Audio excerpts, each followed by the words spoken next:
పట్టణంలో వాళ్ళు అందరూ బాలుల దగ్గర నుంచి వృద్ధుల వరకు వచ్చేసి లోతు బయటకు తీసుకురా వాళ్ళిద్దరిని, మేము పాపం చేయాలి, వారితో చెడు చేయాలి అన్నప్పుడు లోతు బయటకు వచ్చా, ఎలారా వారిని ఏమనబాకండి, పెళ్లి కానీ కన్యకలైనటువంటి పురుషుని ఎరగని ఇద్దరు నాకు ఆడపిల్లలు ఉన్నారు, వారిని బయటికి పంపిస్తాం, మీ ఇష్టం వచ్చేది చేసుకోండి, వారిని ఏమీ చేయొద్దు అన్నారు.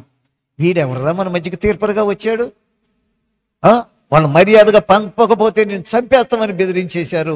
అప్పుడు యేసు ప్రభు లోతును లోనకు తీసుకున్నారు. ప్రియమైన దేవుని బిడ్డరా, తీసుకుని తలుపులేసి వారి గుడ్డితనాన్ని కలుగజేశారు. వాళ్ళ ద్వారం ఎక్కడుందో తెలుసుకోవటం లేదు. అప్పుడు దేవుడు చెప్తూ ఉన్నాడు, ప్రియ దేవుని బిడ్డ గమనించవలసింది ఏమిటంటే, అక్కడ ఇదిగో నీ అన్నలున్నా, తమ్ముళ్ళున్నా, అక్క చెల్లులున్నా, నీ బంధువులున్నా, నీ కుమార్తెలను పెండ్లాడై ఉన్న అల్లుడి దగ్గరికి వెళ్ళి వాళ్ళని బయటికి తీసుకొచ్చాయి.